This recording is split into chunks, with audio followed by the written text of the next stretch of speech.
Welcome to Stroke Buddies, Stroke Survivor Support Group meeting. I'm Ralph Preston. We hold these meetings regularly every Tuesday. We don't have guests every Tuesday, but when we do, we try and bring recovery and science information to folks that they will find useful, hopefully find useful in their recovery.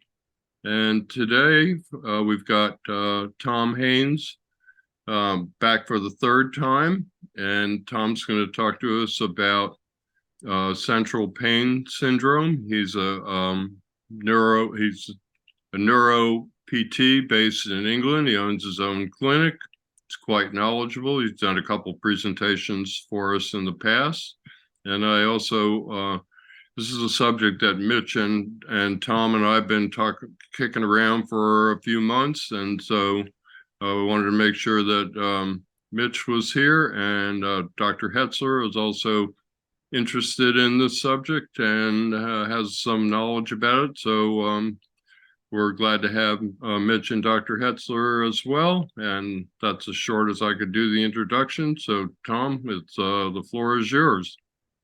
Oh, thank you. And I appreciate you having me on again. So the idea of today's talk was to really discuss about the nature of pain following stroke. And I think it's important for everyone that's had a stroke to recognize that there are various causes of pain, and being able to distinguish the different types of pain can influence the types of management that's best to solve it effectively.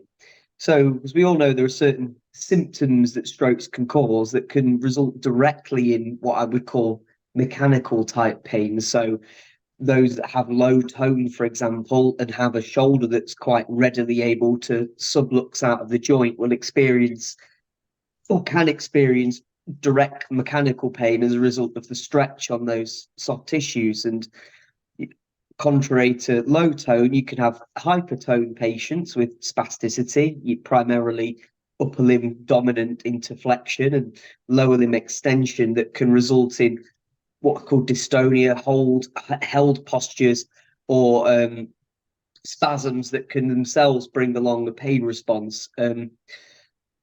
So first of all, understanding the cause of the pain following stroke is the first line of treatment, really. And additionally to those mechanical causes, you do also have what we term neuropathic pain in the profession. And understanding neuropathic pain following a stroke, you first got to appreciate what are the normal mechanisms that we all kind of appreciate pain in order for us to find out what actually goes wrong with someone who has certain types of strokes that can predispose them to feel very unusual patterns of pain, electric, throbbing, burning-like sensations, particularly in their stroke side, and how that's different to mechanical pain and often very unresponsive to traditional pain medications. So there's plenty of people I see and that I've seen in hospital and in clinic settings that can try a whole host of opioid derivatives, and because it's a neuropathic pain set in origin, it doesn't really have any form of relief, and a lack of understanding of some clinicians not being able to distinguish the two and target that management can often lead to a long period of time in significant discomfort, and that in itself can limit your ability to participate in rehabilitation and therefore affect recovery. So pain management, I think, if you've got that as a problem following stroke, is really important to get on top of. Sure. So it's whether or not you have specific questions, I guess, about the different types of pain, or the mechanisms underlying chronic pain. I kind of want you to lead with inquiry, really. I have a question, if that's all right. Yeah. Sure. So when you have an individual with central nervous system derived pain, um, what sort of non-pharmaceutical interventions can you use or that you have experience with that actually helps the individual either lessen that pain or overcome it entirely? So So non-pharmaceutical. yeah, so if we're focusing purely on the central post-stroke pain syndrome, which is the neuropathic variant following a stroke, first of all, I'll talk about the reasons why it's there, um, and then a little bit on the evidence base. So effectively, whenever anybody experiences pain, it's a four-stage process. If you imagine, if I put my thumb on a thumbtack, there's the transmission phase where fibers will take that signal up to my spinal cord, and then from there it will be what's called transduction. It will move up specific highways in my spinal cord to an area of the brain called the thalamus, and then it will relay from that center to what we call the somatosensory cortex, or it's a specific area of the brain that represents the sensory input from your limbs, and so will become more active to represent the pain response. In addition to that perception, you then have modulation. So different areas of your brain stem and your hypothalamus as well will help provide some inhibition, some dampening to prolonged pain experiences. It's the same. So it's the reason why, over a period of time, following an initial acute injury, in the hours that follow, pain can often become dampened quite significantly because of these central mechanisms. Effectively, what happens with central post-stroke pain is you have damage quite often in the middle cerebral artery, usually ischemic. 90% of the time it's ischemic based, and it will typically affect either the thalamus or the sensory cortex or the links between the two. And then this is why with neuropathic pain, it doesn't usually present immediately. What you quite often have with any stroke that is of some severity in those regions is either one-sided weakness with or without one-sided sensory loss, complete numbness or altered sensations. But very rarely do you have neuropathic pain within the initial weeks following the stroke. A key feature of central post-stroke pain is its emergence, minimum 6 weeks up to 3 to 6 months after the initial stroke. And that's when the actual pain presentation occurs, and that's because when you start to get neurogenesis and new nerve fibers, what they end up doing in highly nucleic regions, highly specialized but small areas like the thalamus and the subcortices, is they often don't re-establish the normal connectivity. And when you've got these very tight junctions where these highways from your spine interlink and get sent off in different directions, you can get crossovers.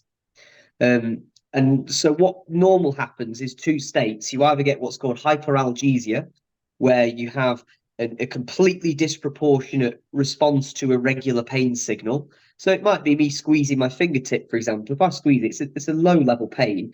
Someone with hyperalgesia may find that that's like being stabbed through the hand, that sort of thing. So that's one manifestation of central post-stroke pain. And the other one is what we call dysesthesia, where there's different sensory signals that are usually separated at the thalamus get crossed over, and so the brain sometimes interprets non-painful signals as painful signals, and that might be temperature, compression, touch, and so people have something called allodynia, which is basically a posh term for saying a heightened pain response to a non-painful stimulus.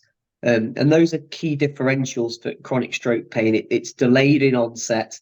It affects your hemiplegic side, either one or both limbs, usually has a throbbing, burning, or electric-like presentation, and can be exaggerated by non-painful stimuli.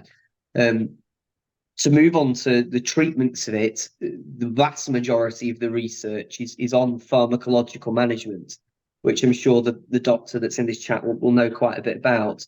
In terms of non-pharmacological strategies, the evidence base is quite sparse. And that's because the pain process itself is more centralized and non-mechanical. So it's very, very hard to say, treat it with a external modality when it's not caused by spasticity, and it's not subluxation, and it's not stiffness of a joint and immobility of a muscle that's causing it. Some research does show that gradual desensitization programs can help if you can identify which sensory input is leading to the pain signal. So if it's temperature, slow exposure to ice over a gradual build-up of time can help to numb the pain response. Things like pressure sensitivity, things such as massage, starting with light pressure into deep pressure, and then expanding over a longer period of time, can help to desensitize as well. But the specific physiotherapeutic modalities into central post-stroke pain, there's very little research in that area. Have you been experimenting with it at all?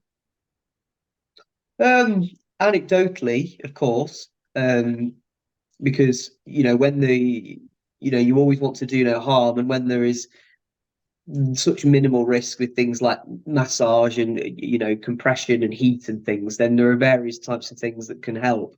I suppose the majority of the time, trying to get a patient to engage in motor recovery strategies and establish as much functional use of the limb in terms of movement as possible, I think does end up reducing pain. Also reducing the mechanical throughputs into pain as well. So it's a spasticity management and managing of tight muscles, tight joints does help with the chronicity of the pain, because as well as having the centralized form of the pain post-stroke, what you also have is this phenomenon that's called central sensitization. So basically, when pain is experienced for a significant enough period of time, it's not only that sensory area of your brain, the somatosensory cortex, that is interpreting what's going on. You have what's known as your motivational behavioral areas and your cognitive appraisal areas that are feeding into the interpretation of that pain signal. And what does that mean functionally? Well, that means that the longer pain lasts, areas of your brain that are involved in appraisal of pain, such as your emotional areas, can have quite a dramatic impact on the pain signal. So often using strategies to manage the appraisal of pain and to change someone's perception over the pain, particularly if it's associated closely with anxiety or disabling behaviors, actually targeting that psychological element of it does help to manage the chronicity of the pain. But that requires a multidisciplinary approach often. Tom, have you ever dabbled in pain neuroscience education? With respect to what specifically? Overcoming central nervous system derived pain syndrome. Like, do you know what pain neuroscience education is? That's something over here in the US that It might have a different term over here. I don't know whether it's a form of CBT or anything. well, it's Adrian Liu. I mean, I have a book on it. It's I don't know if you can see these guys, Yeah. but those are the guys that have written this book on it, and basically it's all about I mean, it has several slides, but it's let me just see. Yeah, it's just all about kind of like what you were saying about your perception of the pain and Yeah. how to reframe that perception of the pain. It doesn't always work, but sometimes it can. Um, uh, I may try to look through this and find a better example, but just um on the side, I just wanted to reflect on what you were talking about before with regard to increased neuromuscular control can sometimes help with the pain symptoms. Yeah. I had a patient just today who's not a stroke survivor, had a bad meniscal repair, had a staph infection with it, and then was in the hospital for 4 weeks, going through rehab, and they it sounds like they were doing a lot of physical stuff with her, but not really dealing with kind of neuromuscular control. And when I start to see her, I mean, she's kind of in a contracted state. Her quads are not firing, and her hamstrings are reflexively firing, and she's at a 79/10 pain. So basically, what I did with her today was I did various kind of stroke rehab techniques like uh, uh, alternating isometric inhibition. Um, we did, uh, basic PNF type stuff. Proprioception, neuromuscular facilitation, contract, relax. We did some, trying to do some isometric holds with some manual stimulation to the quads to try to help wake those up. Did some quick stretch, kind of letting the foot fall and letting the muscle kind of reflexively try to catch. I did all this various stuff with her. Progressive pumping into the range, all this stuff. By the end of the session, we were getting more of a twitch in the quad, and she was sitting down there. I said, "How's your pain doing?" She says, "What pain?" Mm. Now, she didn't have a stroke, and sometimes what I've found in my clinical practice is when someone doesn't have a stroke and they have sort of central nervous system derived pain syndromes, increasing neuromuscular control can have a pretty quick effect. Yeah, But I think it's, sorry for interrupting, Mitch. No, It's just sure. important to differentiate chronicity of musculoskeletal pain from central post-stroke pain syndrome, Right. because they are similar in the way that they are the chronic, and there is neuropathic components to it, but they do differ in that there is cerebral damage that's Correct. associated with the central post-stroke pain aspect of it. So a lot of the weighting towards the pain experience is direct to the actual trauma that's occurred to the brain. Meanwhile, with chronicity of musculoskeletal pain, the vast majority of the reason why they experience the ongoing pain is because when we view what's known as the pain neuromatrix model, the cognitive, emotional, and sensory perception aspects, there is a greater weighting towards the cognitive and evaluative aspects of the pain experience. Mm-hmm. So it's much more easier to treat with changing attitudes, reducing maladaptive movement patterns, addressing incorrect beliefs and learned helplessness behaviors. Things like that are very, very well evidenced in musculoskeletal pain. Will have a much faster response. They will have some response to chronic central post-stroke pain, but only if there's an element of central sensitization. So what I mean by that is you've got the initial dysesthesia or hyperalgesia aspects of central post-stroke pain. But if the person that's experiencing that pain is depressed and they're sleep deprived and they're avoiding activities and they feel hopeless and that their pain is stopped and they're not attempting things, then they will have a further wind up of that pain experience because of the way that you have what's called central sensitization.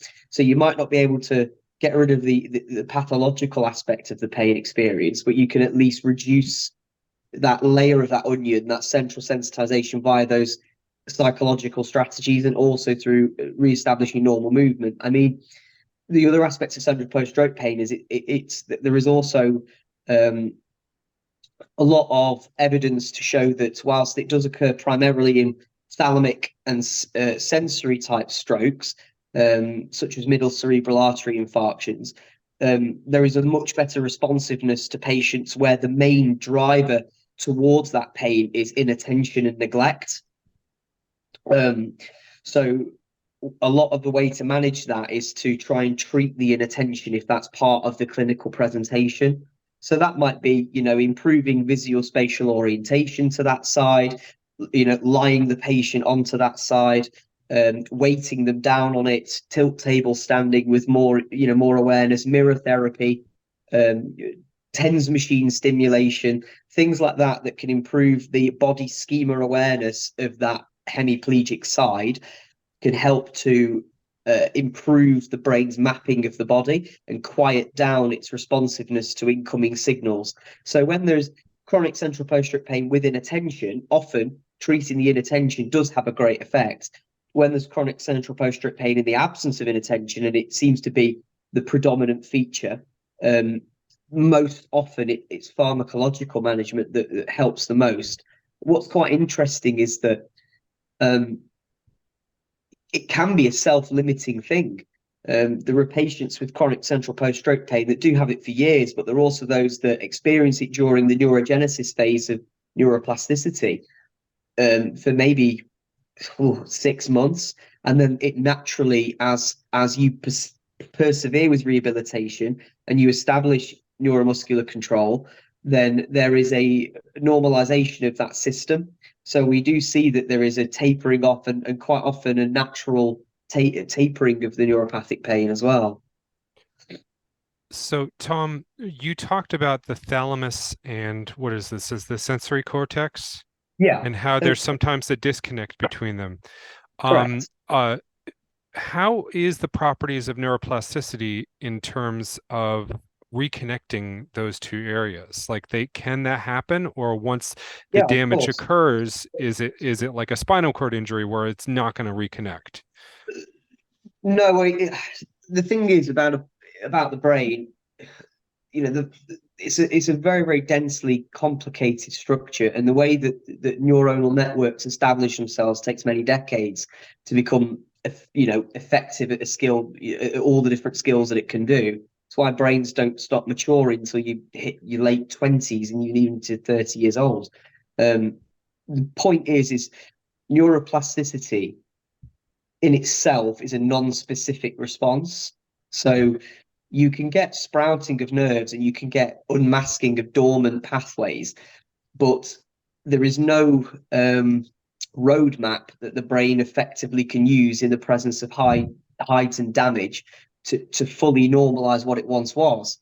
It effectively is like if I knocked over a brick wall and it was already organized with the many bricks and the mortar, and it was very neat and tidy and it served a function. Neuroplasticity is like just throwing a load of concrete and bricks where the wall was. And then therapy can help to try to remold it to look as good as it can. Sometimes in the case of small amounts of damage and with a high capacity for recovery, that can look pretty much like it used to. In a lot of cases, and in some cases, it doesn't. And it's a partial recovery. But what's important to realize with the reason why it occurs with pain is because the wall, for example, that carries signals to do with pressure runs adjacent to the wall that carries signals to do with pain, and that's adjacent to the wall that carries temperature. And those walls all converge into one central relay system before they're pushed back out again. So when you have the relay system damage, it starts to heal, but it might not connect to the right pathways above and below. It may cross over the connections, and that's why you can have this manifestation of neuropathic pain with stroke. Tom, can I give you an example of that? What's in this book? Sure. Pain. So this it has different PowerPoint presentations that have different ways to think of this. So this is sensitive nerves house alarm.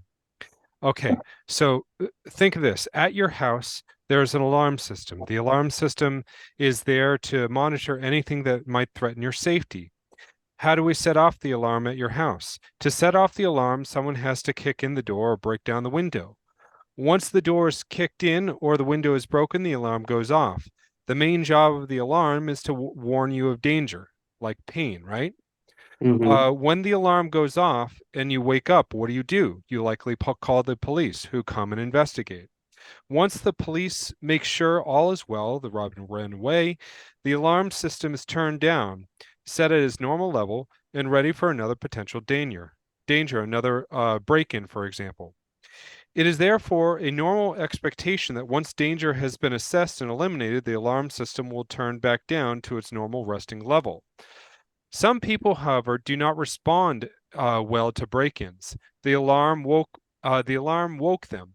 There is a lot of stress and uncertainty, probably worries about insurance rates, etc.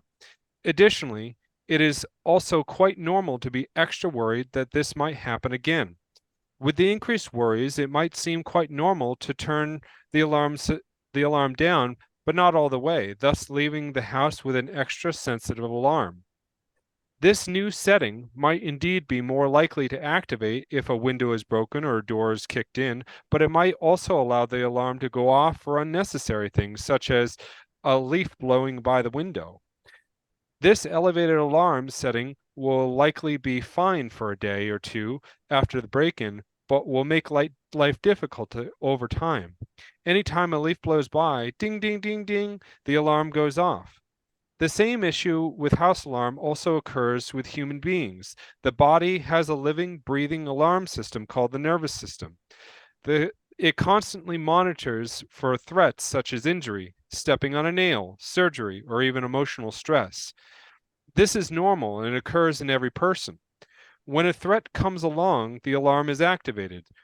Our alarm sends a message to the brain, which in turn makes us take care of the issue. For example, if you step on a nail, the danger message is sent to the brain so you can take action. This is normal, and it is there to protect us. Only one more page.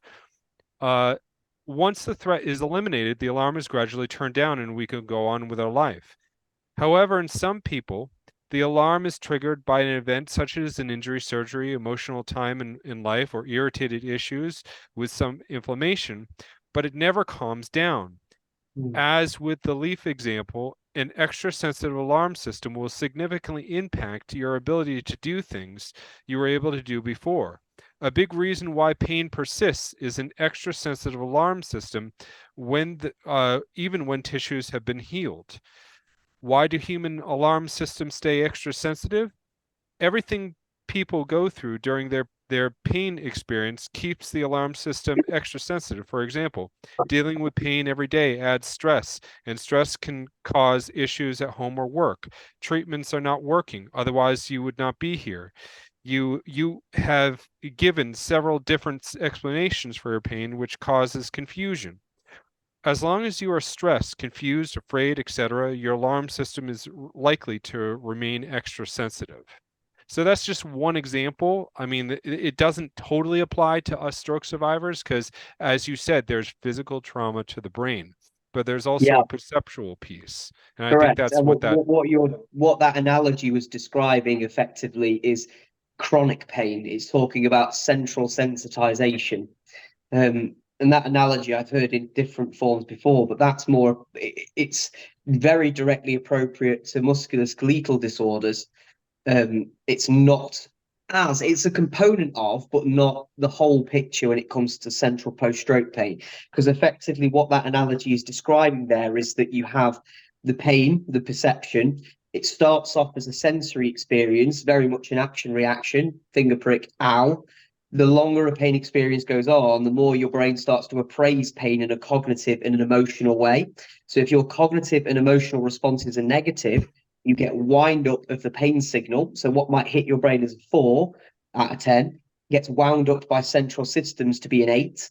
And then if that 8 sustains itself, you'll get what is the technical term for it's called long-term potentiation, where the synaptic connections within the sensory discriminative areas become more hypersensitive. They get more neurotransmitter release, more norepinephrine, more P factor, and they start to become more easily triggerable. And that's because of the enhanced activity in the appraisal areas. So what it's saying there is, your alarm is heightened because your cognitive emotional areas are winding up the pain response. So much so that even when the original signal is taken away from the body, the mere thoughts or negative thoughts that were initially associated with the pain can trigger a central pain loop.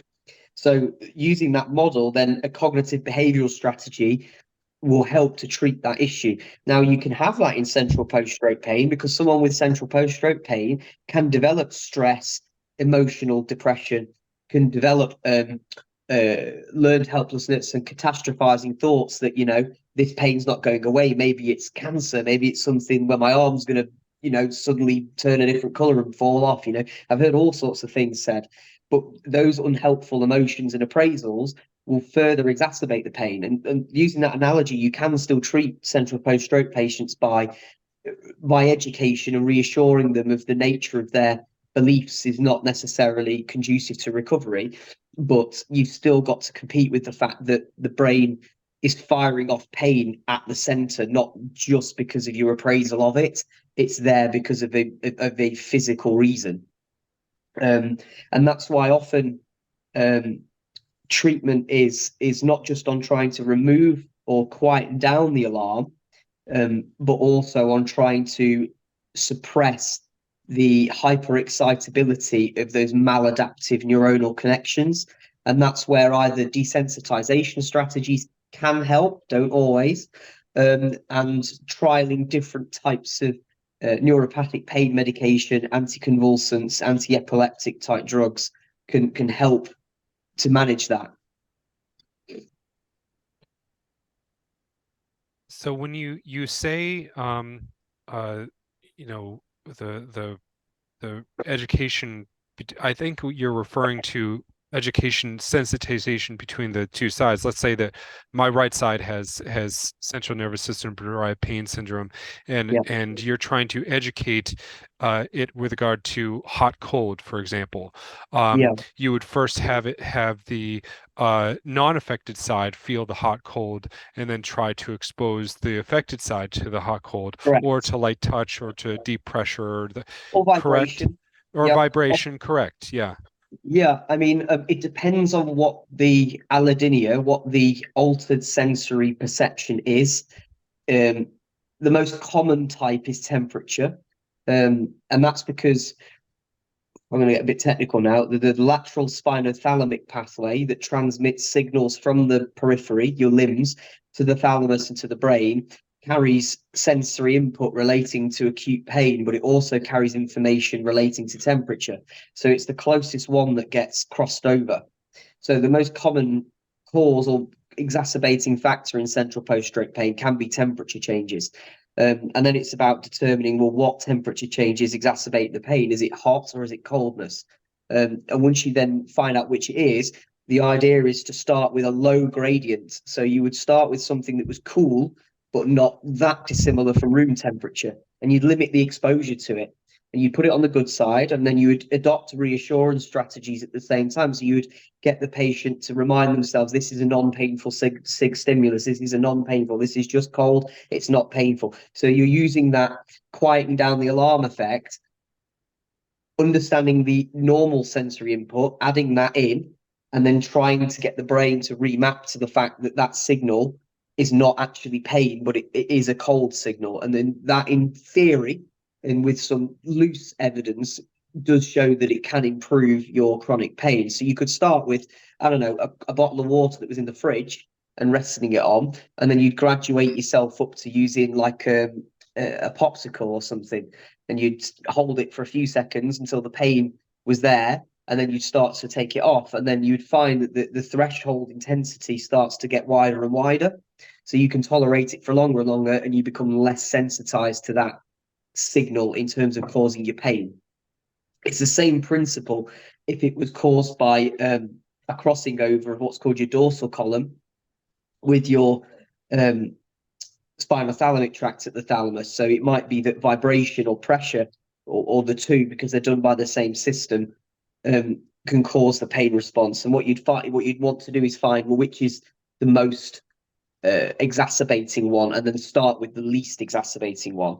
So some people might find that pressure is more of a stimulant for their pain. So you might start with like you can get these like hand massaging vibration device things. you'd start with one of those. And then because that might cause the general ache, but it might not cause the pain, and you build up tolerance and tolerance and tolerance. And then you might start with just skin brushing and then start adding just 1 point of pressure and then build up into light massage, deep massage, things like that to try and develop desensitization strategies.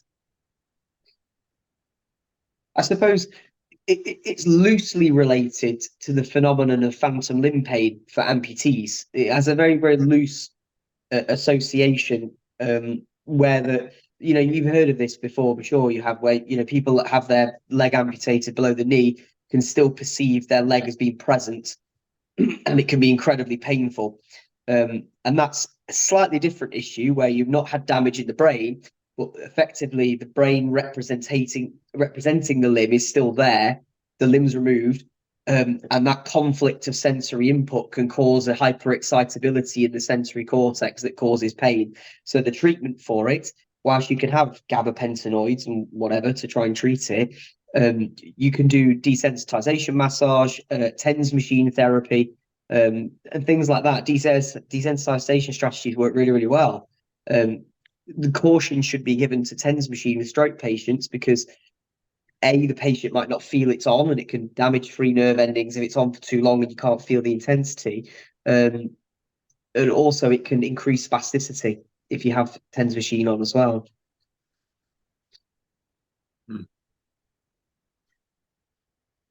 Wow. I'm going to let someone else ask something because I've taken over the show here. So go ahead and ask, guys. Okay, I was going to ask, I think I'm a poster child here. I had a thalamic hemorrhage and I was completely insensate for more than 2 years. I have started to get some return of sensation, but it is very limited, and I still have no proprioception. And Tom, I don't know if we refer to it differently. You were talking about neglect, and I wondered if that is referring to like the lack of proprioception, that I don't have the sensations. It's not that I am not paying attention to them. It's that they're not there, but Yeah, so they're slightly different things. So proprioception is a conscious awareness of the position of your limbs. So that's a different type of sensation to what I refer to as neglect. So a neglectful patient or someone with inattention is somebody that is unaware that their limb is present, if that makes sense. So your limb exists, you just don't understand the positional orientation of it. Someone with inattention might not even acknowledge that their limb is theirs, or that it's not even present, and that okay. can be a big driver for neuropathic pain. I mean, a lack of sensory awareness does feed into central post-stroke pain as well. It's just a slightly different approach to helping in that sense, because it's less about Okay. it's So I'm less about trying to figure out, I was listening to you talking about some of the strategies. Last summer, I took Lyrica, which almost immediately helped with you'll have to tell me what, because that to me sounds like a brand name. pregabalin. Pregabalin. Okay, yeah. I took that and it almost immediately took away the pins and needles in my foot and lower leg, which is pretty much right now the main issue I'm having as far as pain, but the cognitive side effects were intolerable. And this is the thing. So the greatest amount of evidence for treating central post-stroke pain pharmacologically is with the anticonvulsants, which is what pregabalin falls under the category of, and so does a medicine called lamotrigine. Effectively, what they do is they prevent calcium coming into nerve cells in your brain. And what that does is it prevents the release of neurostimulating chemicals like glutamate, compound P, norepinephrine, those are the things that will highly excite pain circuits. So when you take it, what it does is it dampens the neural activity in your brain, and that will help you to reduce the hypersensitivity associated with central pain. But as you've already alluded to, the common side effects of anticonvulsants are lethargy, nausea, reduced cognitive functioning, lots of sleepiness, things like that can be side effects of them. But they are the things that have the best response to treating neuropathic pain. What often happens though is that there's little appreciation sometimes in the medical field that because it works for you now, either patients or their doctors develop a reliance on it and feel like then that's going to be a permanent drug, and then you're going to be on that forever. And what's important to try is with the support of your doctor, and only with their support, is to try to see in a few months' time, as you continue to work on sensory strategies to improve the awareness of your limb, whether tapering down the dose, you then get an exaggeration of the pain, or whether actually the pain stays away, but you just feel less tired again. So it's important to always go back to exploring that, because how long are you following your stroke, if you don't mind me asking? Okay, I'm 7 years post-stroke. I only took the pregabalin for a few months before surgery, and I won't take it again because of the cognitive side effects. Yeah. The nurse at my doctor's office calls it the DUMS, and I won't take that anymore. So I need to look No. at other things. Yeah, and I think this is the thing, is a lot of medicines, just in general, and I mean, I'm not a doctor, but I prescribe medicines as an advanced practitioner, but a lot of medicines interact differently with different people, and that is because we all have different genetic expressions, and we have different balances of neurochemicals in our brain to a degree. So you can have people that can take a massive heap of pregabalin and be absolutely fine, and those that even sniff it and they are unconscious for a while. And it's about trialing. I mean, there are other categories of drugs that are proven to try and help neuropathic pain, but in slightly different ways.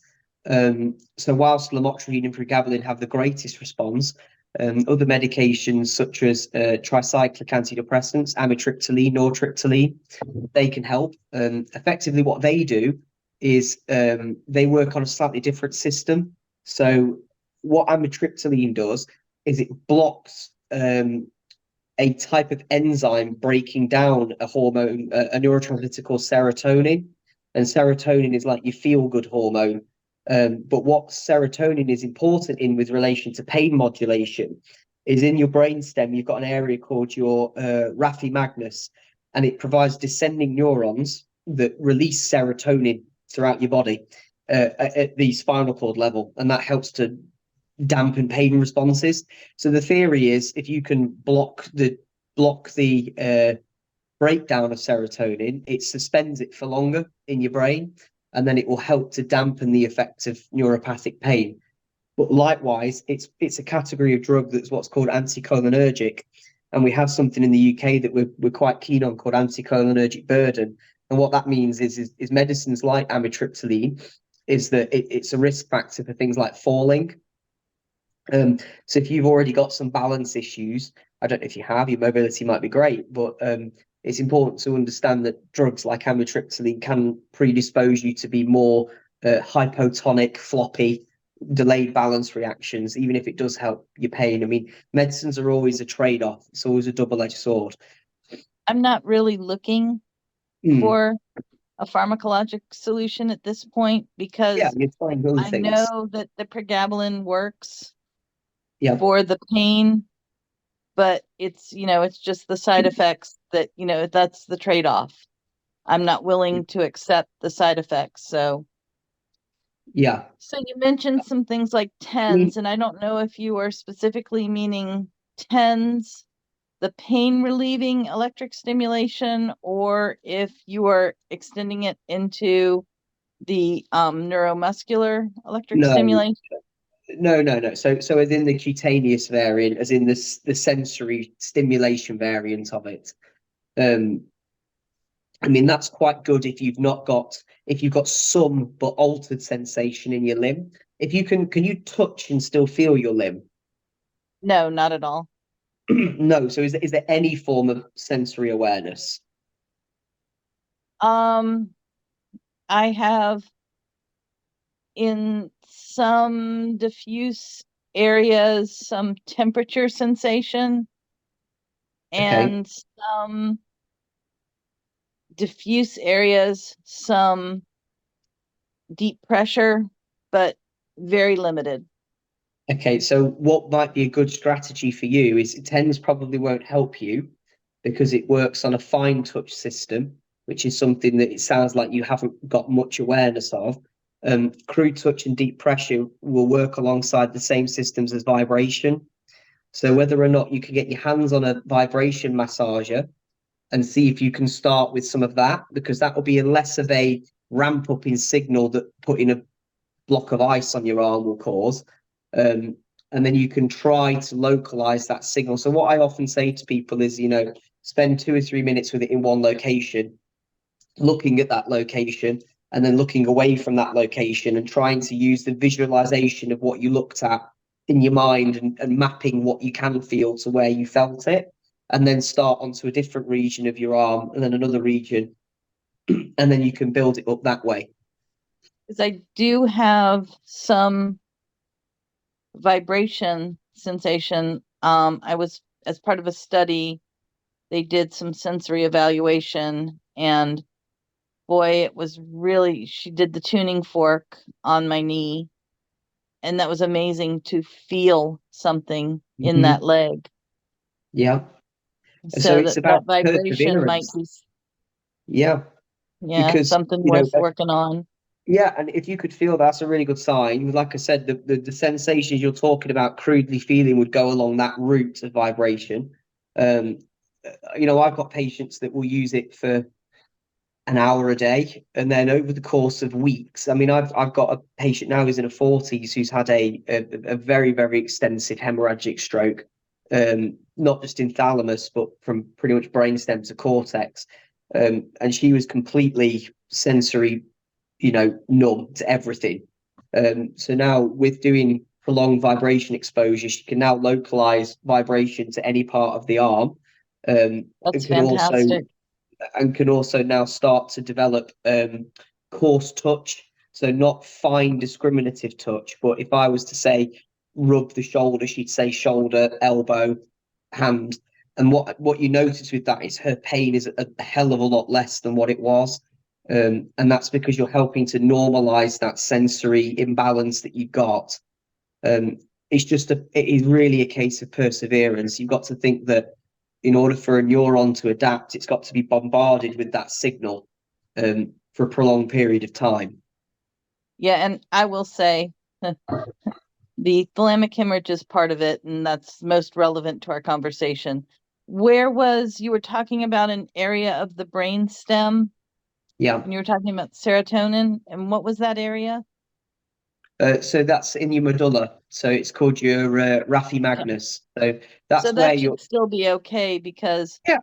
the hemorrhage did extend into the midbrain and pons. So I do Okay. have some brain stem involvement, and I Yeah. also had a basal ganglia infarct at the same time. Well, So the medullary center is for the serotonin production for going into the spinal cord, but you still have the pathways coming from your stroke side up into the brain that have to pass through the medulla and the midbrain and the pons. So whilst you've got the thalamic hemorrhage, those highways might have been damaged a little bit lower down as well. However, still taking this because they go along the same chain. Doing the rehab in the way that we've already discussed would help regardless. It's not like you need one bit to target. It's all interlinked. well, that does sound like certainly something to try. I don't know if I have an hour a day. I am I'd be running out of surprised hours. how, I mean, you could even, if you got something that was comfortable enough, you could put a towel over it. You could even like rest your arm on it and watch TV. I mean, it's still something, you know, it helps a lot more if you cognitively pay attention to it. But just providing that even that resting signal will help. Okay, that's certainly something worth trying. Can you move it at all? Yes, I have motor control. Full or just synergistic? So as in, can you like bring your arm across your chest, but you can't like move your fingers? I have full motor control, but I am very limited by severe spasticity. Yeah. Yeah. Okay. So, you know, I can move, I can move the fingers, but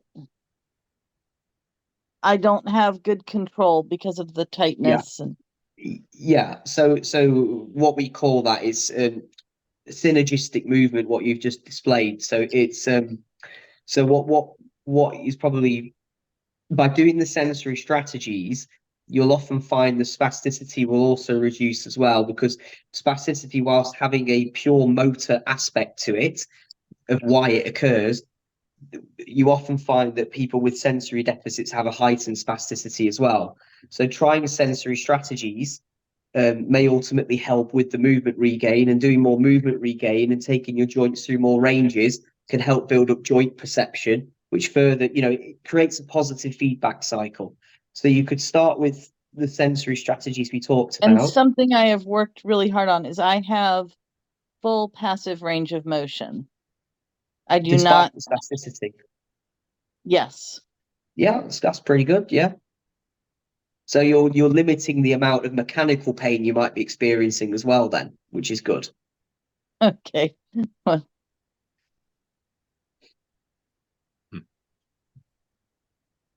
Interesting. Our old friend, mental imagery, mental practice comes into play here again, Tom, because you said something about it would help if you look at it and make the visual connection with the Yeah. sensory Yeah. input. oh, Yeah. It's all, absolutely. I never do anything in therapy or rehab without a mirror, and you know, they'll tell me to do something where I can't see my limb, and I will say, you know, that's not going to work for me. yeah, they're trying to develop your proprioception by doing that. But it's probably that's something useful when you can start to map the limb briefly. Um, I would just start with the vibration and mirror-based localization stuff and really persevere with that. Because until they're effectively getting you to do level 2 things before you've done level 1. I mean, that, like you say, that the body mirroring and the copying is something I would do after the fact. Yeah, if I close my eyes, I have no idea where my arm is in space. Yeah, so just repeating that is not going to help. It looks like Judy has a question. Judy, you're on mute, Judy. Thanks, Mitch. There we go. Tom, I'm most interested, you mentioned massage. I'm wondering if you can talk a little bit more about that. Well, the massage sounds quite generic as a treatment, but it can help with chronic pain in a number of ways following stroke. So you've got the mechanical means of which it helps. So direct pressure to muscles that are spastic, for example, and sustaining that pressure can reduce spasticity. Even if it's not permanent, can temporarily reduce spasticity. That can give some relief. There's the aspect of improving circulation to the limb as well. For a limb that's not been moving so well, then you can have stasis of fluid between the tissues, and that can often cause pain responses. So you've got these mechanical aspects to it that can help with reducing pain input. There's the psychological aspects of massage in that it can promote a relaxing experience. And as we know, having a wind up of emotions and stress and anxiety and things associated with pain can feed into the sensitization of it. So strategies to make you feel more relaxed and more stress-free can help to wind down the pain interpretation. And lastly, providing that constant stimulation to the limb will help to normalize the sensation of pressure and touch, can try and help improve your brain's awareness of the limb position, which in turn can help for it to correct the misinterpretation of sensory signals that are feeding into chronic pain. So it's important that someone starts off massage light, because if pressure is part of the dysesthesia, then if you go in very hard, you can often get a pain response to it. So it's trying to start off light for a short period of time and then build it up. Okay, I started massage about a month ago and found a really good therapist. The way that she does it is she starts on my right side and then she moves over to my affected side. So I can take the stimulation from the right side and transfer it in my brain over to the left side. Yeah. So she'll start on my arm and then she'll go to my leg, but she's got a really good way that she moves about my body. Yeah. And go ahead. And how is your pain perception since doing massage? It's getting a little better. It seems to be a slow process, not an immediate process, but it does seem as if it's getting better. Yeah. I find myself more relaxed as I leave her office each time I go, and I'm trying to go at least once a week. Yeah. So, but I have also found that my pain is a self-fulfilling prophecy. If I expect it to happen, it will happen. Yeah. So now I'm looking toward other techniques to take my mind off of it, because if I'm not expecting it and if I keep busy, I notice that I have less pain. Yeah, that's part of reducing the cognitive appraisal of your pain, because you're spending less time catastrophizing about it. What would be really good for your masseuse to do would be to what, now you're used to it as well, would be to try and change up the technique slightly, to provide a little bit more sensory input. And if they are able to do so, start to include different ranges of motion through the massage as well, even introducing stretching as part of it, because since you're mapping that body area much better and that's helping, you want to now give it normal signals, normal uncomfortable signals, that for it to understand the ranges of what is normal to be expected of that limb. So if that's something you can try, you can always try that, because keeping the brain busy thinking about that pressure input is going to be about progressing it as much as it is about repeating it. But it's really interesting you said that, because this last time she did talk about that she raised my arm and she was surprised how much she could raise it. So I think she's thinking along the same side as you in that range of motion. So I will encourage her with that when I see her. And I think it's important to have that dialogue, because she's not going to want to hurt you and is probably going to be apprehensive. So if you bring that into a conversation that, hey, I've had this chat and I think we need to try this, and give her that permission, and you say, if it doesn't work out, it doesn't work out, we go back to what we were doing, but let's try and progress it this way, then she might feel a little bit more open about discussing it with you more. Great. Thank you very much. It's okay. Oh, Judy, if you figure out how to not overthink everything, let me know, number one, and then I'll partner up with you and we'll become rich. Yeah, isn't that the truth? We could benefit a lot of people, Ralph. Oh, yeah. I'm a classic overthinker. Yeah, me too. I have one last question before I need to go, if that's all right. Sure.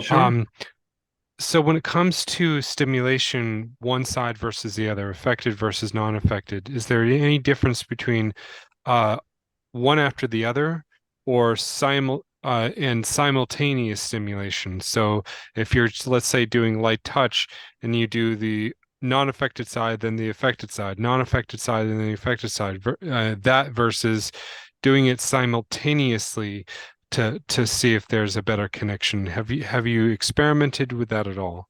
Well, what this falls into a lot of is the vast majority of patients with dysesthesia, chronic pain, have a sensory loss. And what we do know is that when you simultaneously stimulate both limbs, whilst you might think that helps to cross-reference things, quite often the opposite effect occurs, and the brain only pays attention to the good side. Yeah. So what we actually find is better to do is to do the non-affected side first, so the brain can understand what the regular stimulus should feel like, and then isolate that signal onto the affected side. You often get what's called left-right, an abnormality in left-right discrimination that occurs with sensory loss. So simultaneous stimulating often is counterproductive. Thank you very much. All right, folks, Judy, I it's- need to get going. So I thank you, Tom, for your time with us. Your presentation was quite lovely. Thank you. And Good night. Judy, it Bye, sounds like your massage therapist is already Tom just kind of reinforced what she's been doing with you to start, and Yes. then suggesting perhaps experimenting with progression. But it sounds like, well, according to what Tom just said, it sounds like she'd been taking the right approach so far. Yes. But Yes. I have a question, Tom. So Sure. our brains tend to get used to anything and everything that we do. So would the progression and the switching up be a part of the whole thing in terms of you want to you experience more recovery if you challenge your brain? Yeah. So is that what the progression is about in terms of the massage in Judy's case? And that it's going to challenge it? Yeah, so it's probably less about variety of the type of signal as it is more about variety of the technique to adjust the variation in that one aspect of sensation. So I'm not saying like start with a massage and then I want you to massage it with an ice pack or with with a prickly roller or something. What I would be saying is, you're starting off with light pressure, move to deep pressure, going from smooth strokes to more twisting, ringing type strokes. So you're starting to change the sensory feedback and make it more a higher intensity of signal. And what you would also then want to do is start adding in more muscular sensory input. So not just pressure, but tension. So putting muscles on a slight stretch as they're being massaged and moving joints into ender ranges of motion rather than comfortable ranges, because you're then introducing normal limits of signals with the touch. Okay, thanks. If It's I okay. can add into that, the other thing that's working very well is that the massage therapist can tell me the areas of my body that are very tight, like my adductors are very tight. Yeah. I can take that information then to my personal trainer, and he knows which areas to concentrate on to have me stretch.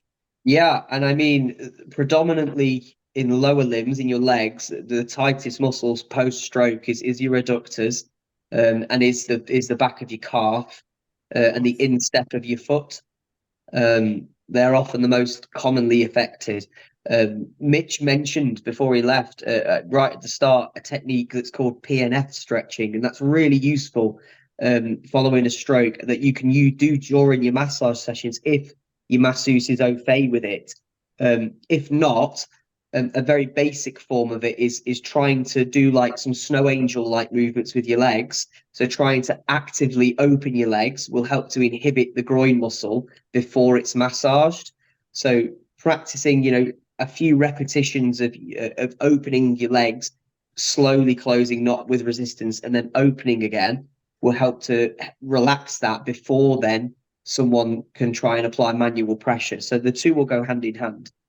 Oh, and so I should do that before she does the massage. Yeah, it'd be really useful.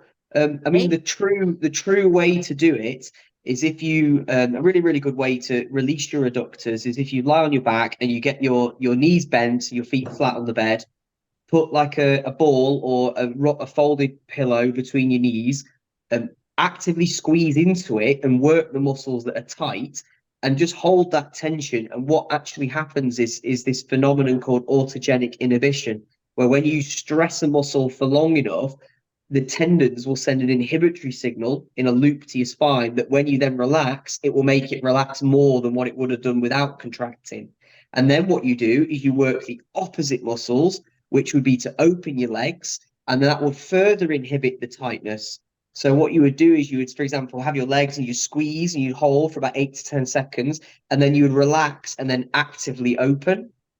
And then you would try and sometimes you have someone to help you, because then what you should do is then resist from the new limit. So then, oh, that's as far as I can go. So then I'm going to resist pulling in again, and then I'm going to relax and open, and then you'd resist from the new range. So you gradually go into that position. Are you familiar with the frog stretch? Well, I'm imagining it's quite similar to what I'm explaining. Yes. Just from the nature of what I'm thinking about what a frog would do. Yeah. But yeah. I've been doing that stretch, but for my adductors. Yeah, and I think if you add in that contract and relax element of things, you will get that neurological inhibition as much as you will just be trying to pull the tissues apart. Okay. Judy, Mitch came and did a presentation on PNF. He's a big believer in it. And I will send it to you, and I will also put it in, underneath in the description underneath this presentation for anybody out there in YouTube land. And Mitch and I have fooled around on Zoom. Well, fooled around in the right term. We did things. We met every Wednesday night for an hour or so for about a year, and I've seen that work. And what does the PNF stand for? It stands for what's called proprioceptive neuromuscular facilitation. It was originally coined by two researchers called Carr and Shepherd in the 60s. But there are different types. So PNF is a big school of thought, and I'm sure Mitch's presentation will do it a lot of justice. But there are what's called PNF neuromotor strategies and PNF stretching, and they're different. So if you are looking into it, you want to be looking more into PNF stretching, of which the different methods. If you were looking into it, there's what's called hold relax. And hold, relax, agonist, contract. So those are the two different methods. I'm sorry, hold, relax, and what was the hold, other? Relax, and then agonist, contract, AGONIST, and then the word contract. Okay. So that would be a good way, because otherwise, if you just put in proprioceptive neuromuscular facilitation strategies, it might come up with movement-based strategies rather than the stretching, and it's the stretching that you're wanting to know about for your problem. Okay. Thank you. Well, I didn't know what Mitch's presentation was. It might have been in there. Ralph will know. I don't. But no, I mean he did it a year and a half ago or so. He came on and he talked about it in terms of spasticity. He probably was talking about it in terms of stretching then. Okay. So I'd have to go. I have new knowledge now, so I would have to go back and look at it again to know, because a year and a half ago the whole concept was new to me, and I obviously didn't go. You must have obviously gone to school a lot, because you've got quite a lot of knowledge. Well, PNF is something that's loosely taught as part of the undergraduate program in this country. But it's something that quite a lot of us will learn following qualification from those that have trained in it externally. which is the way I learned PNF. But I know in the States, in Australia as well, it's a very, very big school of thought. So yeah, PNF's really useful. Good. Interesting how we have different schools of thought in different parts of the world. Yeah, there is for many aspects, not just therapy, but medicine and all sorts. There is differences. I always get confused by the way that you guys name drugs based on their like box name rather than like the actual medicine. We never do that here. So it's like pregabalin is called pregabalin. It's not called what that medicine was. I don't know, but we don't have these different names for them. We have a lot of marketing of Yeah, we don't have any of that. well, you can't turn on television at night without seeing multiple, usually new and expensive pharmaceutical solutions to a wide range of problems. I think it's illegal in this country to advertise medicines. So yeah. Right.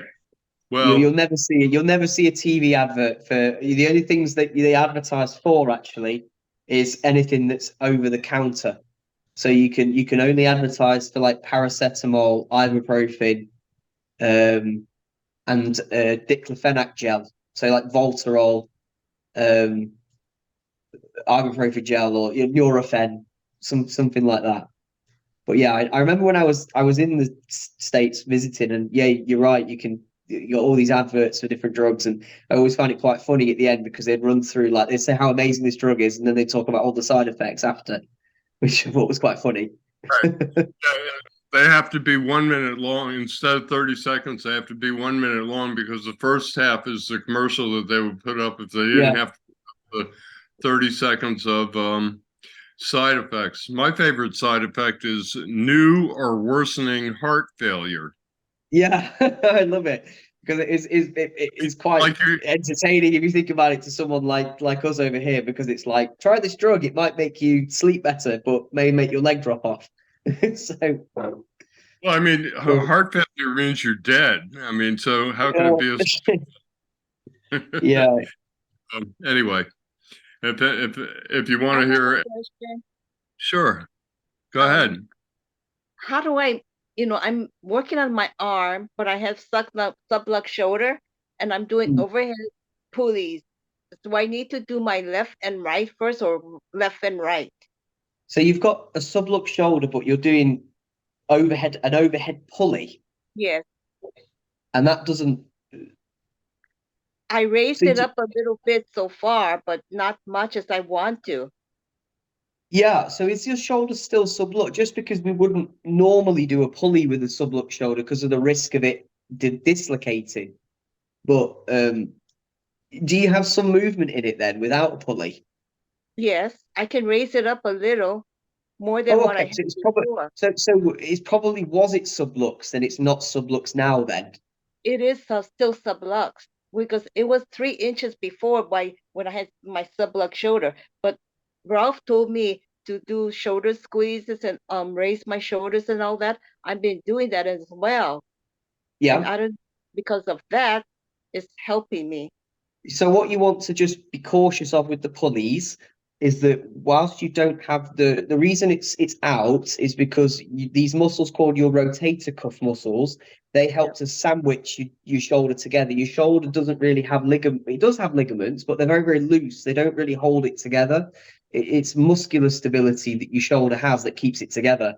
And if you're trying to go above your head and your rotator cuff's not sandwiching your muscles together, then your arm is quite prone to just kind of popping. So you want to just be cautious of that. What I would start with to help get more movement back is some weighted exercises. So whether you're standing with both hands on a table, squeezing your shoulders like Ralph said, and distributing your weight over towards your weak side whilst trying to push through the table. If you can't do it with like a locked arm, then go down onto your forearms and do forwards, backwards rocking with your whole body whilst trying to prop up your chest.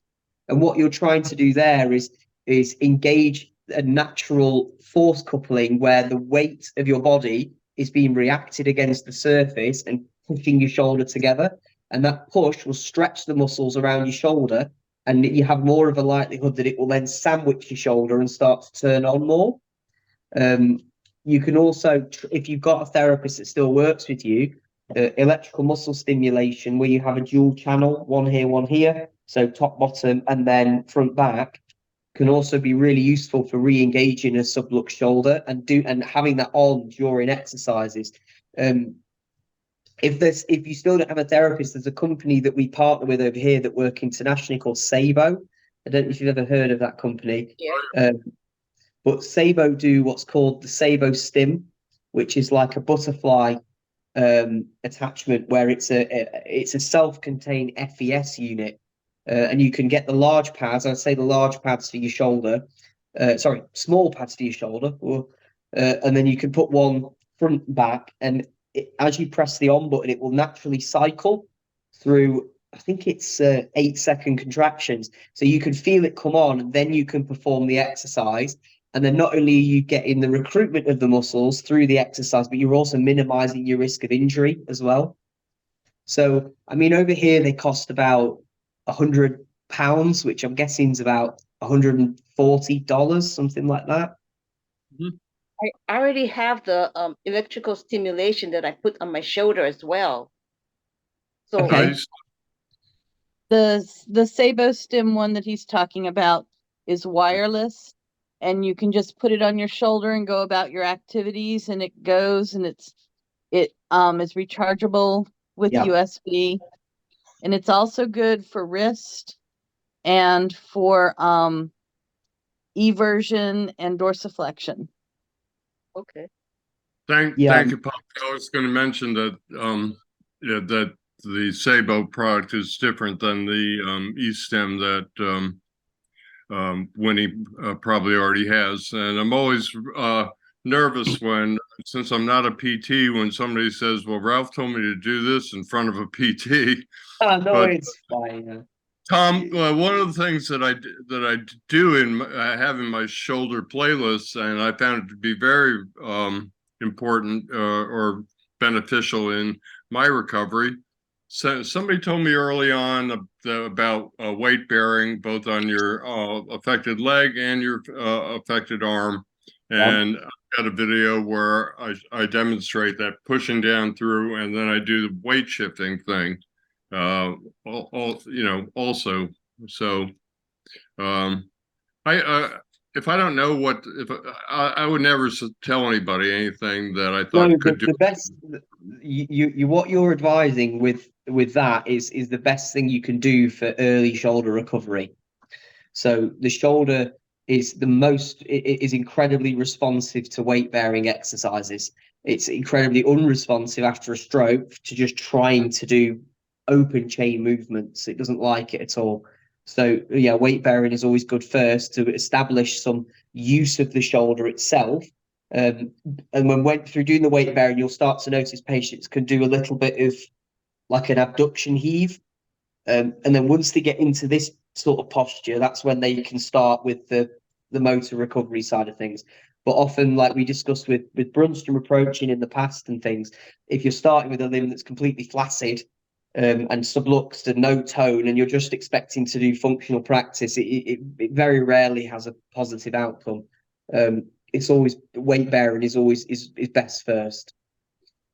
But part of the reason I got into weight bearing and weight shifting, both on my legs and my arms, was that somebody told me, I don't remember who, probably a therapist, because I don't put much stock in anybody else, that when you do weight bearing, that you're part of the process is you're sending signals to your brain that tells your brain you want to use that limb.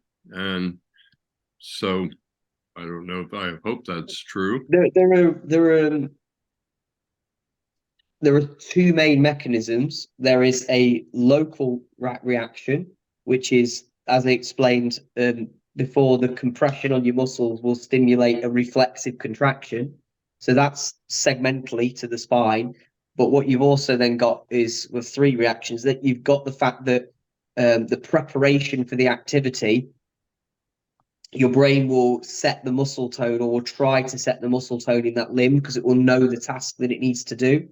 involves weight bearing. And lastly, your inner ears, as you tilt over to one side, your vestibular system, which is kind of like your balance centers, will act on the medial nucleus, okay, and then that will promote a forced contraction of your shoulder when you're doing weight bearing. So the point is, what you're saying is correct. It's just there's various reasons why it works. I mean, if I have a young enough patient, I'm being a bit ageist there, but because I'm assuming that younger means more abled, which isn't necessarily true. But if I have a patient who's very, very abled, I'm quite quick to get them into kneeling positions, 4-point kneeling positions, 2-point kneeling positions on the floor. And I'll do that quite early on in recovery, as long as they are fit and able for that reason. Winnie, this is the Sabo Stim one that Tom was talking about. All right. Yeah, that's it. And that's get all it is, and you just have the wings that are the electrodes, and you just put it on and wear it.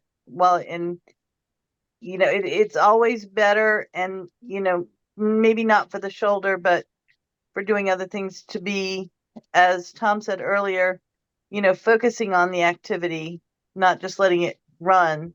Right. If you have a look at our website, what you'll see is there's a short video on there of one of our patients who's got a Sabo Stim on in action, and also a Sabo glove on.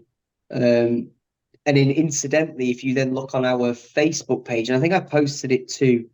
Remember, Ralph, I made that post about the guy who was doing screws Yes. into the pool. Yeah, so that guy was using a Sabo Stim months prior to that, when he could barely kind of get out of that position. And then the video we posted recently you could tell was quite different, because he was doing tool work in his shed, for example. Well, one of And the then things, yeah, something about the weight bearing. My OT told me from early on that when I'm sitting in a chair on a sofa, always to have my elbow up on the armrest, Mm-hmm. and to get some of the weight bearing through just while you're sitting. Yeah, and I think it's important to know the limits as well, because you don't want to take that, if you haven't got great sitting balance early on, and start leaning over to the stroke side, because you'll very quickly find out that's not a good idea. But in principle, yeah, offloading the weight is compressing the shoulder and providing not only sensory input to the brain, so it's taking into account that side at a subconscious level, but it's also trying to get it so that you can get some activity going in there as well.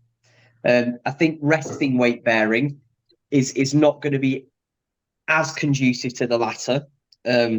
It's more about pain management and preventing subluxations, but active weight bearing through movement and through activity is always incredibly useful. Really good exercises to improve shoulder activity is for example, like you're at a table, how I am, and you get the arm in a weight bearing posture.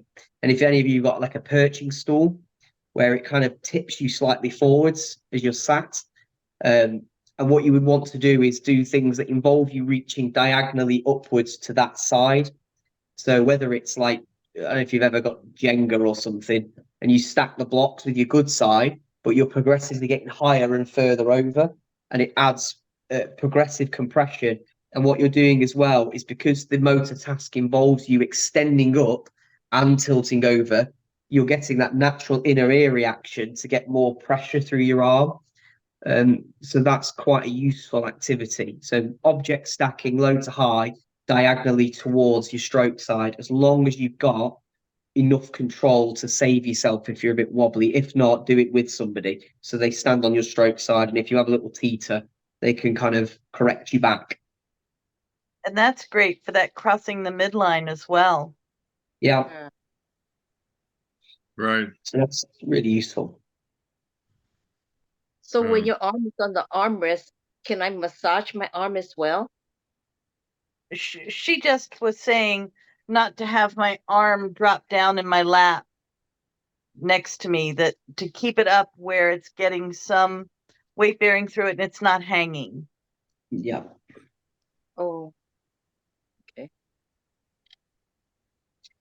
When I was able to, you were talking about balance. When I was able to, she had me to progress to sitting on the edge of the bed and leaning over and bearing weight through my elbow on the bed. Yeah, do you know what? I was literally just about to advise that as well. So yeah, it's a very good exercise to do. And then what you can do from there is stay in that position, and you can do pushbacks, where you try and push yourself back to the center. And if you can't do that, what you could do is just destabilize the rest of your body. So yeah, again, as long as it's safe to do so, you could put like a small, I'd call it a football, but you'd call it a soccer ball. You'd put it underneath your foot, on your good side, or you could put a folded up pillow under the good side of your hip.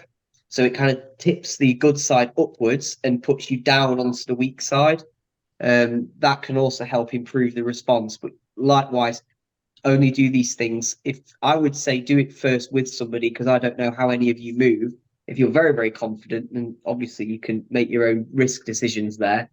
But yeah, very good exercises to start shoulder recovery. Interesting. All right. We'll put it back in gallery view. Anybody else got any more questions? It's what for Tom now? It's about 10:30. 10:38, I think. Yeah, 10:38. Right. So Tom's very generous with his time, but if anybody's got any more questions, I'm sure he'd be happy to answer them. And if not, we'll let him go. One thing, Tom, is I'll try and find that the video on the Sabo and different things. I always put, and I'll post Mitch's. I always post like your website and all that kind of thing. But sometimes, well, usually when we talk about things, assuming I can find them and I remember, and I usually do both, I will put those things that we talked about specifically as links in the description underneath the video. Anybody out there watching in YouTube land who's not here right now? Yeah, sounds great. Sounds great. Any more questions from anybody? Oh, Tom, Okay. the videos you have with the Sabo Stim one, is that for the shoulder that's on? No, actually, the chap who's got it on has got it on his tricep. So he had really good shoulder use in terms of lifting up to about here, but he was stuck in what we call the flexor synergy, which is this kind of posture for reaching forwards. And you'll, yeah, I know. I bet 90% of you will put up your hands if you had a motor stroke, because that's how you'll look after a few weeks. But effectively, what he'd started to get was some minimal release, but no, absolutely zero elbow extension. So we tried various different methods of less invasive strategies, but we couldn't get any extensor response. We were trying PNF. I was trying reflexive extensions. None of it was working. Tapping based extensions, and then we just decided, you know what, we're going to go with EMS, and we'll try and just guide through that. And then we persevered with the tricep extensions, and working on release techniques in full extension. And then, yeah, eventually you don't need it. If you can recover and you can get the extension, you'll find that you don't need it, and then you just hope to sell it. Now, Sabo they have their Sabo Stim Pro, I think it's called. And I like that one. We use that one in therapy quite a bit. Sabo Stim Pro. It's triggered. So it's more like a traditional electrical stimulation unit, but it has a trigger button so that when you're doing those exercises this is what we use in clinics. Yeah, I mean, I don't have this one, but I've used it in different NHS settings before. But yeah, I have used it now in several different clinics, and I'm using it with my in-home OT right now. She loves it. So I have not found a therapist who didn't prefer having the trigger to the standard timed unit. love the trigger because you can really focus on that functional activity. And Exactly. Yeah. And it's useful for other ways as well, because different muscles will have a different frequency and pulse width that they respond to.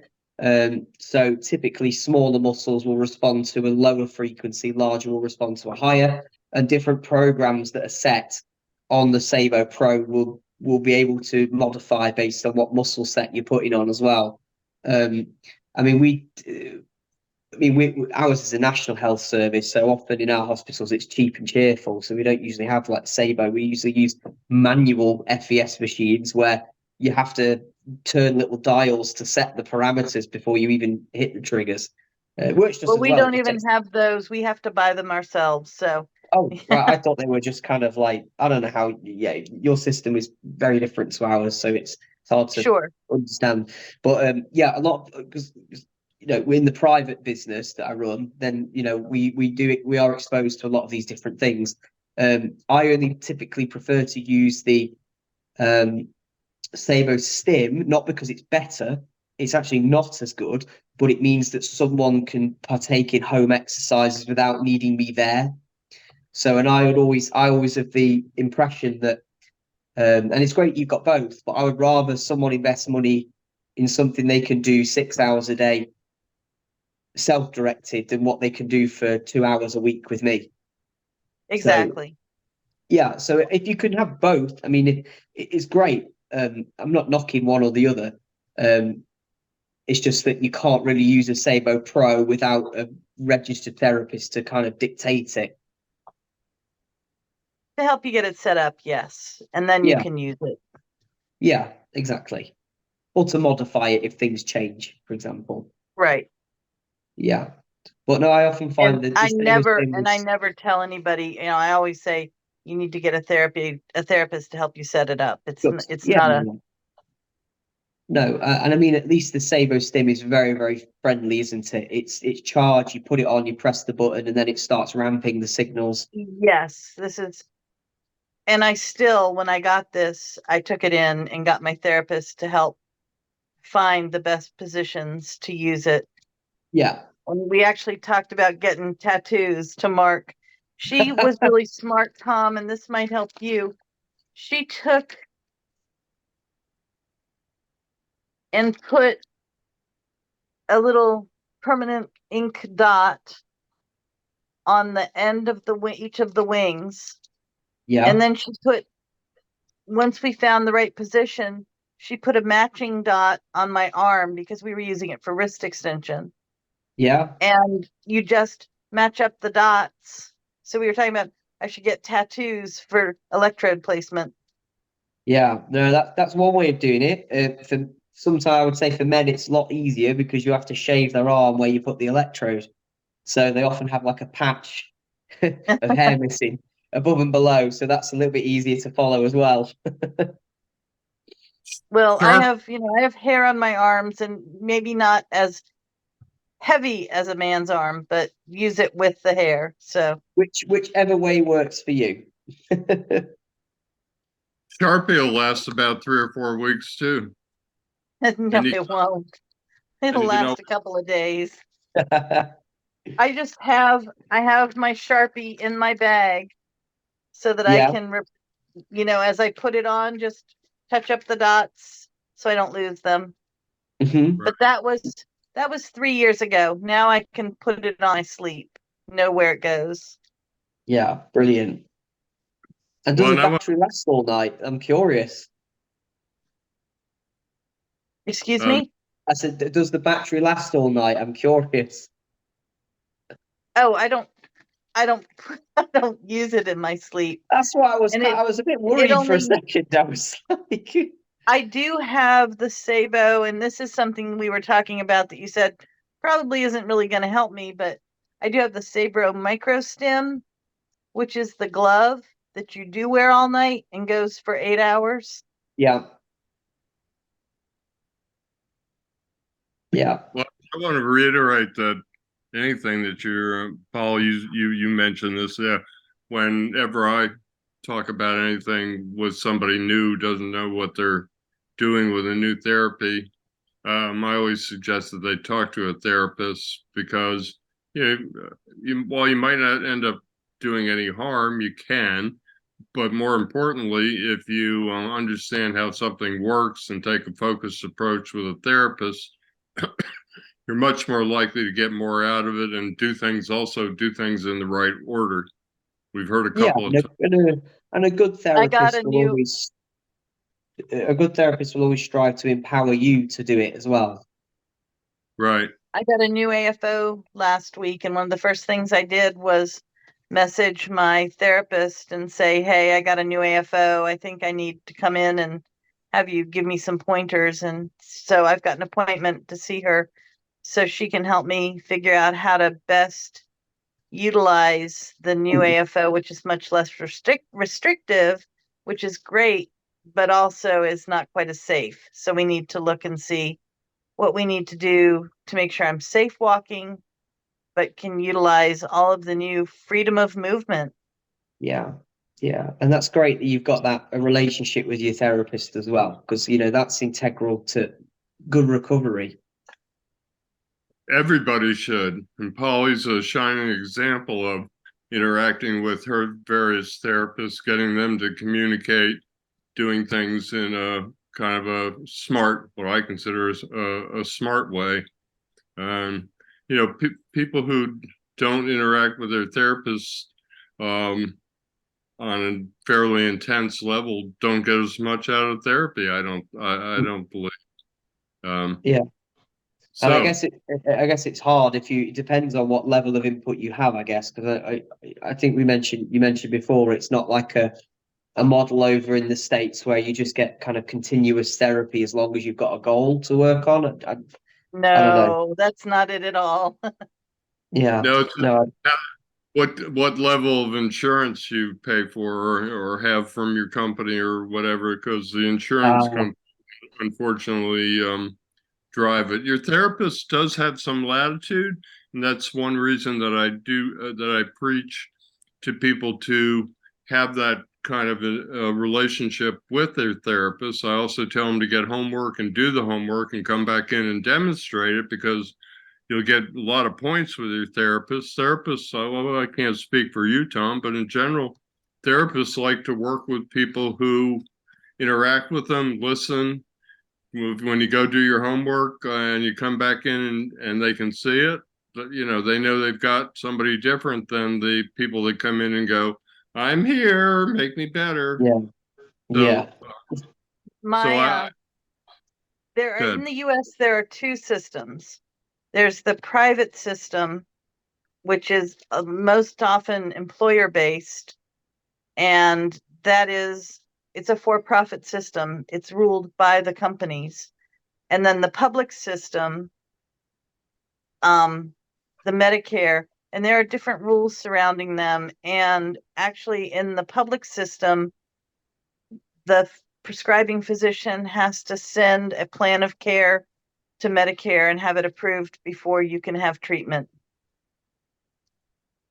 Okay.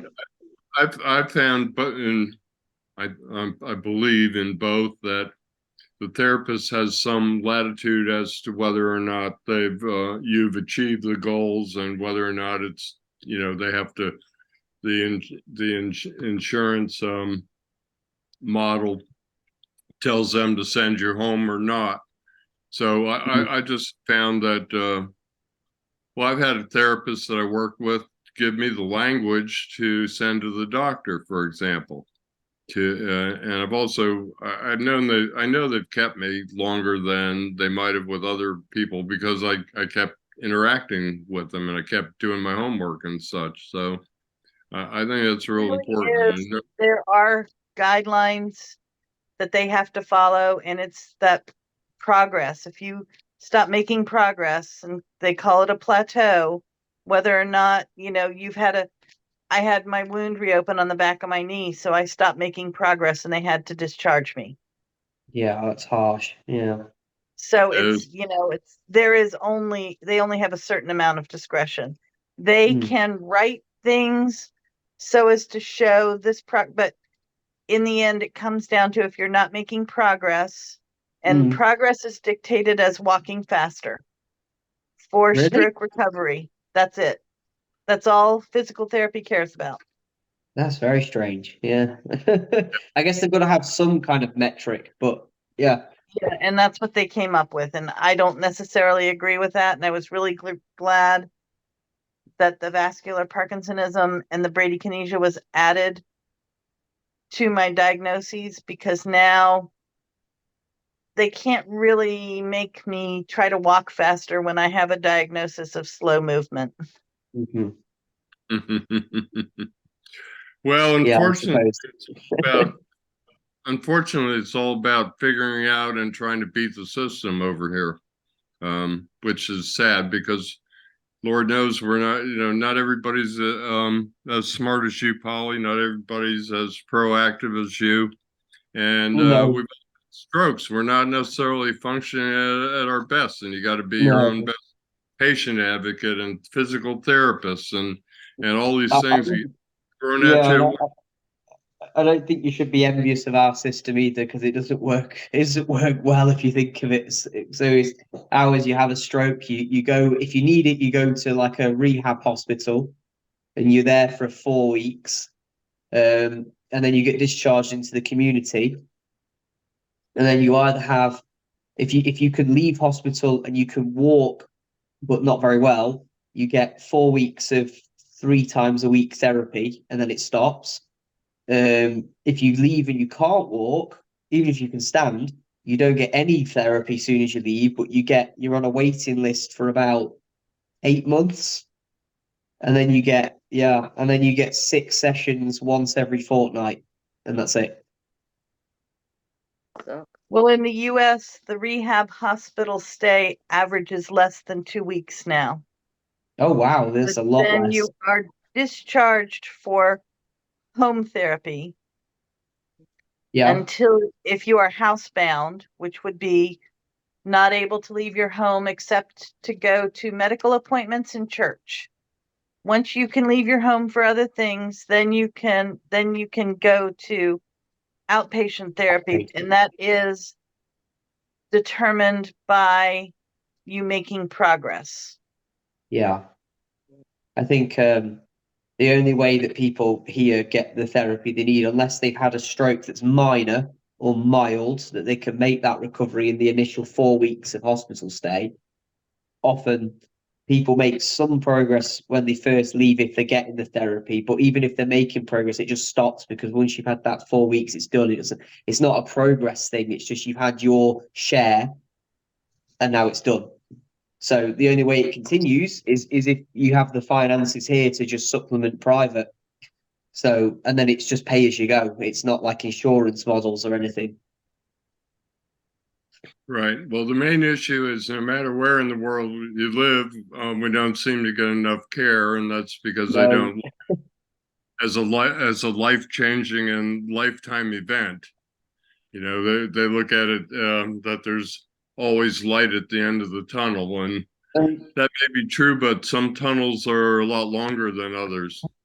I think it's because in this country anyway, I think it's because of the priority of stroke is because it's more commonly, and this is going to sound very, very harsh, is because it's more commonly associated with the elderly demographic, that it's not considered such as a priority as it is for things that affect younger people.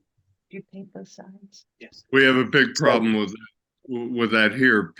Young people, where we have, well, probably like over there, more and more young people are having strokes, and the hospitals and the ERs haven't caught up with that.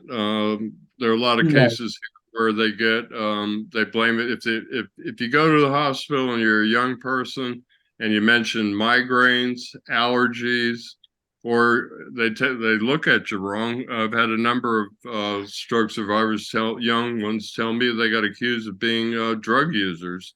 So they're not looking for stroke in the first place. No, I think you get a lot more funding and there's more time given to you for things like spinal cord injury, brain injuries, things like that. You get a lot more resource. because it's more commonly associated with younger people that are still actively working and all this sort of stuff. So the country, the government views it as a higher priority than a disease that's classed as an elderly person's problem. But that's not true, as we all know it's not true. And it's not Ralph, right, you know, but there we go. Ralph, did you know that the Bioness for the walking is approved for insurance for spinal cord injury, but not for stroke or MS? Yeah, I did know that. Just a friend of mine shelled out the money for it. And yeah, and they've made some videos lately. I don't wonder if they were taken over by a bigger company or something. All of a sudden, they've got these videos that I wouldn't call them untruthful, but Yeah, that's an awful video with that young gal. Okay, well, I let you say it. I agree. Is this like a robotic and walking system? No, it's functional electric stimulation. It's primarily for foot drop. I Tom, have the one. Is it like a wearable that's got it Yes. integrated? Yeah. I actually emailed them, the company, because they aren't they a Californian company? Well, there's a Problem. new one that's in California that does the whole leg. Yeah, so I've emailed them because I wanted to be part of their research pilot in the UK, but they've not come to us yet, so I was told to wait. Yeah, they only started shipping units in the US this year. They are very new. Yeah, I jumped the gun a bit then. Yeah, they still don't have FDA approval for the whole United States. So Wow, you're a little okay. ahead of the game, but that's good to get in on the ground floor. Yeah, I know. Well, I'm always a lovely story. The founder's daughter has cerebral palsy, and he could not find a solution to help her. So he created this. It's a good story. Yeah. There are a lot of them, you know. Just in aphasia, I had Denise Lowell on, who created a nonprofit because she couldn't find the resources. We had Ryan and Anna Teal on, who created aphasia readers because they weren't happy. All the books seemed like children's books. Had a lot of people. That's part of the, you know, it doesn't do any good to piss and moan, pardon my French. You know, so to me, the solution is try and figure out a focused approach, learn the system, work the system as much as possible. And then beyond that, we can band together and share knowledge. And, you know, that's the best you can do with, you know, you got to play the cards you're dealt. Tom, right now I'm wearing my psionic. Right now I'm wearing my psionic neural sleeve. Ah. Yeah, I know you were one of the early adopters or people to try it. They've only been shipping that for what, 2 or 3 months? No, they started at the beginning of the year. Okay. So I think Psionic was the company I emailed actually. So how is it? Yes. It's unfortunately my limiting factor is spasticity, and people without spasticity just sing the praises. It's not as good with they basically told me, wear your AFO. It's not safe to take off your AFO because of the inversion. Okay. Yeah, unfortunately, unrelenting spasticity very much is the boss, I'm afraid. So, but people who have mild spasticity or no spasticity, it is fantastic. It is a game changer. And I'm guessing you've toyed with the Botox injection pathway before. Yes and no. I don't do Botox. I do Xeomin because it's the pure protein without the complexing protein. So you're less likely to develop resistance over time. So yes, I've been getting it for, I guess, 6.5 years. And has it been helping?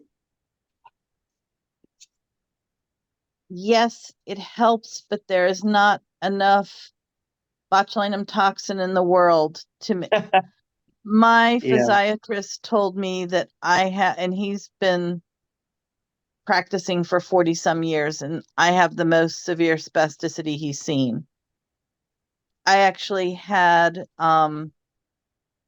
12 hours of surgery last, a spasticity surgery, a nerve, as well as muscle and tendon procedures.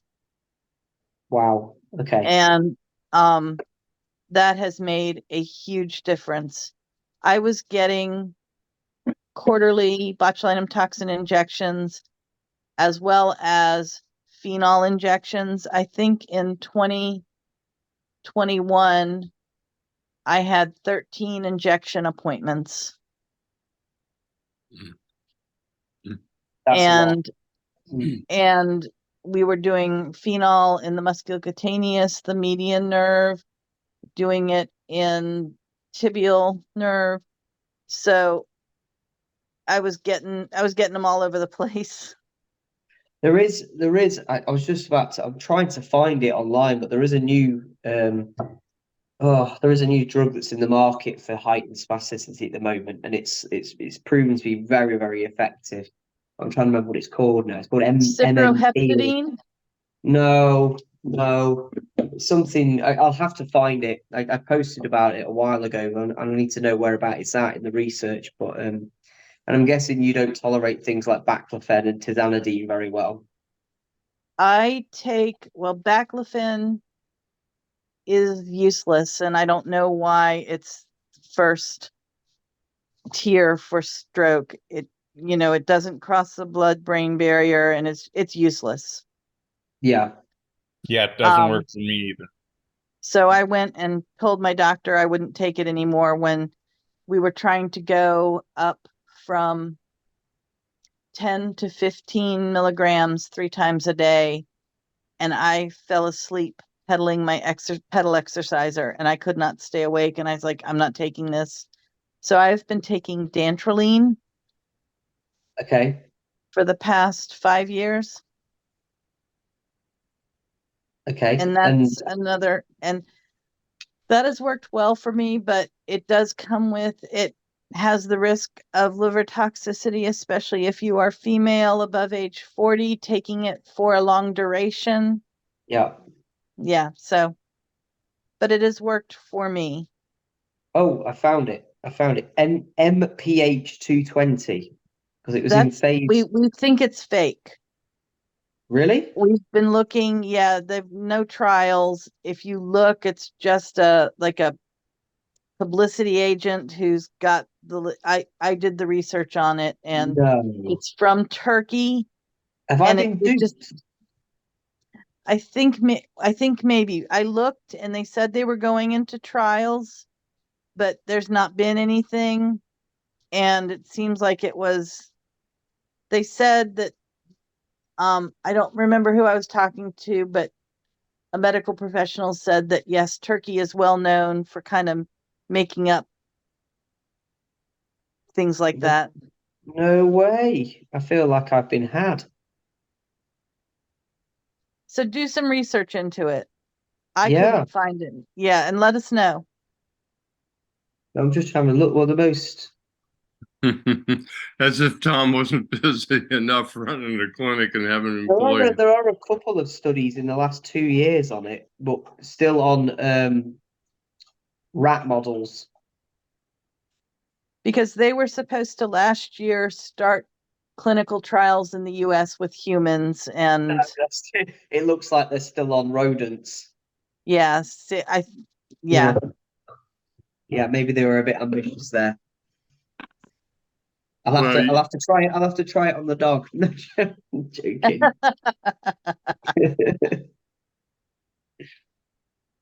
Anyway, Ralph, I've probably got to shoot off, I'm afraid. I was just gonna say we ought to let Tom go. I was trying to I'm get tired you. now. Yeah, no, it's 11 o'clock there for you. I just want to say It's not been too bad. No, I'm having a week off this week, so this wasn't too bad today. Because it's not like I've been working all day. Right. So yeah, but I turned 30 recently, so I feel like I'm breaking down now, Ralph. So You enjoy the rest of your week off, and I just want to say thank you again. You're very generous with your time. You're very knowledgeable, and you're welcome. everybody who was here appreciated it, and there'll be a whole bunch more people on YouTube that will also appreciate it. So Thank you. No, I'm more than happy to do it again sometime, and we'll chat about it. okay. Okay. Okay, Thank you. Thanks, no Tom. problem. Bye, everyone.